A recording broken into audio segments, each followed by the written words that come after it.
क्या आपको कभी-कभी ऐसा लगता है कि हम उस जीवन को जी रहे हैं जो किसी और द्वारा कंट्रोल किया जा रहा है?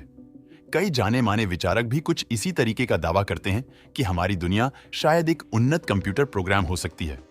देखा जाए तो इन सारी बातों के पीछे कई सारे वैज्ञानिक सिद्धांत भी दिए गए हैं जो ये साबित करते हैं कि शायद हम एक रियल वर्ल्ड में नहीं जीते, तो क्या सच में हम किसी कंप्यूटर प्रोग्राम का हिस्सा है? आइए देखते हैं इस वीडियो में पृथ्वी के इतिहास में कई युग आए और गए, जैसे कि जुरासिक, क्रिटेशियस, कार्बोनिफेरस और डेवोनियन, लेकिन हर युग के साथ एक बात हमेशा से समान रही। इनका अंत बेहद रहस्यमय और विनाशकारी तरीके से हुआ। तो क्या यह सारी प्राकृतिक आपदाएं थीं या कोई छिपी हुई शक्ति इनके पीछे थी? हर युग की शुरुआत और अंत में कुछ ऐसे राज छुपे हुए हैं जो आज भी वैज्ञानिक के लिए बड़े सवाल खड़े करते हैं। उदाहरण के लिए कार्बोनिफेरस पीरियड, जिसे विशाल जंगलों और विशाल कीड़ों का युग कहा जाता है, अचानक हुए पर्यावरणीय बदलाव ने इन विशाल जीवों का नामो निशान मिटा दिया। और जुरासिक पीरियड, जहां डायनासोर का राज था, लेकिन एक उल्का पिंड के धरती से टकराने के बाद ये शक्तिशाली जीव ऐसे खत्म हो गए जैसे वे कभी थे ही नहीं। इसी तरह डेवोनियन पीरियड में भी समुद्र में रहने वाले 80% से भी ज्यादा जीव अचानक से गायब हो गए थे। इन सारी घटनाओं को देखकर ऐसा लगता है कि जैसे हर बार पृथ्वी पर जैसे ही जीवन अपनी पकड़ बना लेता है, वैसे ही अचानक से किसी अज्ञात शक्ति द्वारा इसे रिसेट किया जाता है।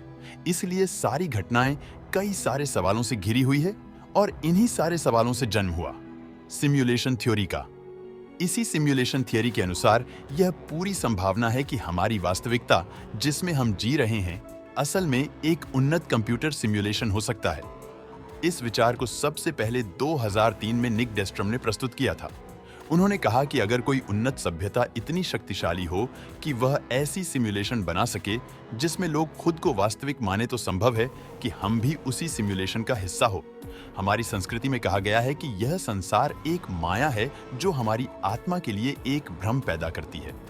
यह अस्थायी और बदलती हुई वास्तविकता है जिसमें हम जन्म, मरण और पुनर्जन्म के चक्र में फंसे रहते हैं।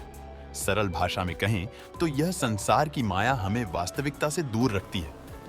हमारी दुनिया कंप्यूटर सिमुलेशन हो सकती है।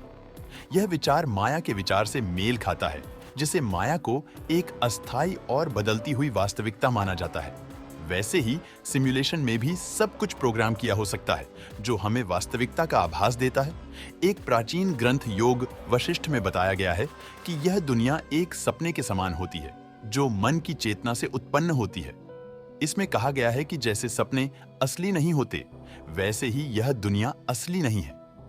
हमारे भगवत गीता में भी यह कहा गया है कि इस संसार की सारी वस्तुएं अस्थायी है और हमें आत्मा की स्थिरता को समझना चाहिए।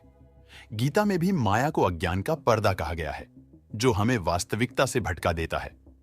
कई ग्रंथों में कहा गया है कि हम जो भी अनुभव करते हैं वह पहले से ही तय हो चुका है, और इसका उदाहरण हमें महाभारत में दिखाया गया है, जहां भगवान श्री कृष्ण ने अर्जुन से कहा था कि युद्ध का परिणाम तो पहले से ही तय है और वह बस माध्यम है।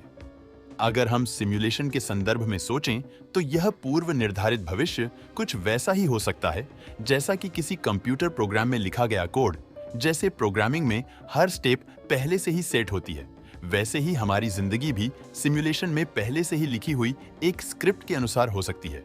लेकिन यह विचार हमें और गहराई से यह सोचने पर मजबूर करता है कि हम कितने हद तक अपनी इच्छा के अनुसार कार्य कर सकते हैं, या फिर हमारी सारी जिंदगी बस इस योजना का हिस्सा है।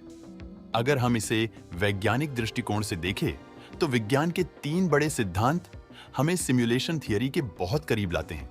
इसमें पहला है क्वांटम एंटेंगलमेंट। क्वांटम एंटेंगलमेंट वो घटना है जिसमें 2 क्वांटम पार्टिकल्स एक दूसरे से इस तरह जुड़ जाते हैं कि चाहे वह ब्रह्मांड के किसी भी कोने में हो, अगर आप एक पार्टिकल में बदलाव करते हैं तो दूसरा पार्टिकल भी उसी समय बदल जाता है, मानो ये दोनों भी किसी वायरलेस कनेक्शन के जरिए जुड़े हों।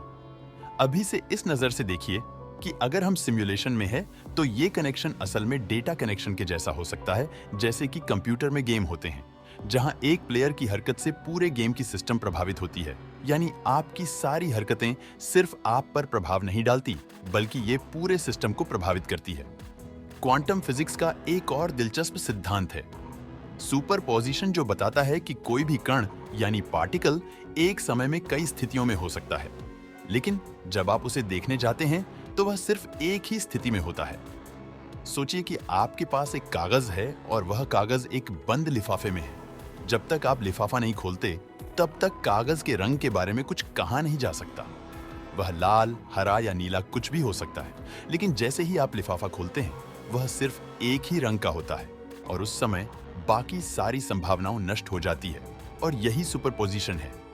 क्या होगा अगर हमारी वास्तविकता भी इसी तरह से काम करती हो?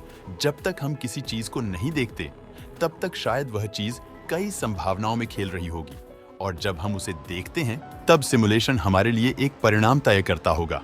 यानी अगर आप किसी ऐसे दरवाजे को खोलने जा रहे हैं जिसके पीछे क्या है वो आपको पता नहीं है, तो शायद आपके दरवाजा खोलने से पहले हजारों संभावनाओं आपका दरवाजे के पीछे इंतजार कर रही हो। अगर बात संभावनाओं की हो रही है, तो विज्ञान में संभावनाओं को लेकर एक बेहद जटिल सिद्धांत का नाम सबसे पहले आता है, जिसे मल्टीवर्स कहते हैं। मल्टीवर्स की थियरी हमें यह बताती है कि हर एक निर्णय और हर एक घटना के लिए एक अलग ब्रह्मांड होता है। मतलब अगर आप इस समय वीडियो को देख रहे हैं, तो किसी दूसरे ब्रह्मांड में आपका ही रूप शायद इसे नहीं देख रहा होगा, या हो सकता है कि उसने पहले से ही देख लिया होगा। यानी यार, छोटी बड़ी घटनाओं का एक अलग ब्रह्मांड होता है, जहां कुछ संभावनाओं के साथ कुछ और ही घटनाएं हो रही होती है, लेकिन उन घटनाओं का परिणाम एक ही होता है। जैसे गेम को खेलने के कई तरीके होते हैं, लेकिन उसका नतीजा एक ही होता है। आज के इन सभी बातों को देखते हुए शायद हम ये मान सकते हैं कि वास्तव में हम किसी सिमुलेशन या किसी माया में जी रहे हो। लेकिन अब सवाल उठता है कि हमारे इस सिमुलेशन का प्रोग्रामर कौन है?